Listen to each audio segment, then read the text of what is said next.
Hi! On our journey through the various domains of international law, our next stop is international criminal law. One of the more recent fields and also always one of the favorites with the students. Before I get into the substance, I would like to make the short disclaimer that I will not cover, at least not in this clip, the two topics of transnational police cooperation and extradition, which Klabbers discusses at the end of the chapter. Extradition in particular we covered in previous sessions and specifically when we talked about jurisdiction, so I would suggest you check out this video if you're interested. I also won't say too much about the history of ICL, which is a topic in its own right that I cannot cover in these short clips. Instead, what I will do is focus on the International Criminal Court, the ICC, and specifically in this first clip, the question of the jurisdiction of the court. In the second clip, we will then look at some of the general principles that underlie the operation of the court. And in the third and final clip, we will look at the so-called international core crimes, which the ICC is prosecuting. As always, it is useful to consider an international institution in the historical circumstances and context in which it was created. The ICC, whose Rome Statute was adopted in 1998, is very much a reflection of its time, namely the mid and end 1990s, where among states and international community there was a sort of consensus that something had to be done about heinous international acts, the international crimes that I will address in the third clip, such as crimes against humanity, genocide, war crimes, and the crime of aggression. Two historical factors in particular stand out here. First, there was a relative alignment among the great powers. Now, neither the United States nor Russia or China did become a part to the ICC, but none of them in fact stood in the way and tried to undermine the creation of this institution at the time in the 1990s.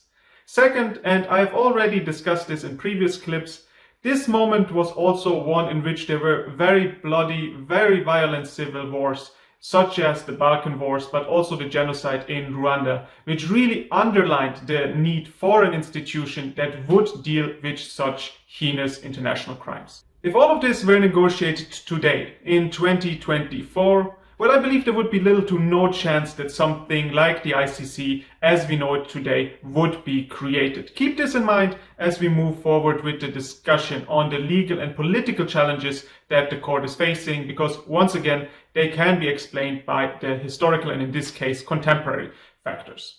Now, one of the manifestations of the far-reaching and comprehensive nature of the ICC is its jurisdiction. And before I get to that, a quick note on the concept of jurisdiction, which of course we encountered in week 3 when we talked about the legislative, executive, but also prescriptive jurisdiction that exists in particular within national legal systems. Now, when we zoom in on courts and specifically also on the ICC, the question of jurisdiction becomes somewhat more complex, more fine-grained. And in fact, there are various other factors other than territoriality, other than the territorial jurisdiction that need to be taken into account here. Specifically, when it comes to the ICC, we need to take into account 4 types of jurisdiction.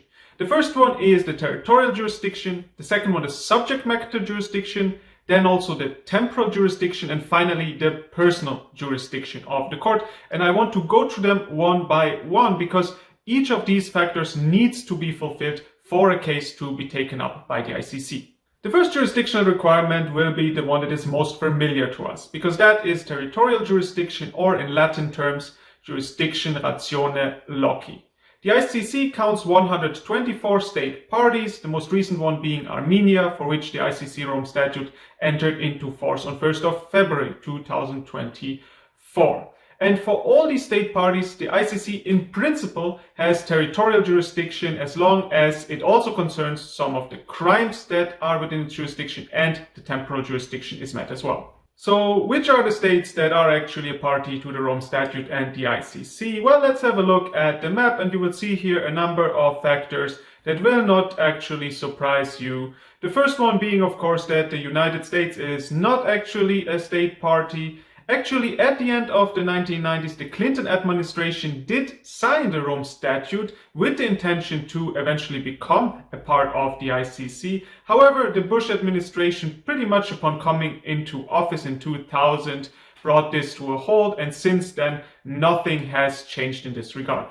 I also already mentioned that both China and Russia are not state parties to the ICC, meaning that the three largest and most active military powers in the world fall outside the jurisdiction of the court. Overall, ratifications have mostly come to a standstill, and new accessions such as by Armenia are really the exception. And this, of course, is a reflection of this contemporary political moment, and there is no indication that this will change in any way anytime soon. The second jurisdictional element is subject matter jurisdiction, or jurisdiction ratione materia, meaning that even if an act occurs on the territory of one of the state parties, for the ICC to be able to pursue and prosecute it, it needs to amount to one of these four crimes enumerated here, namely genocide, war crimes, crimes against humanity, and the crime of aggression.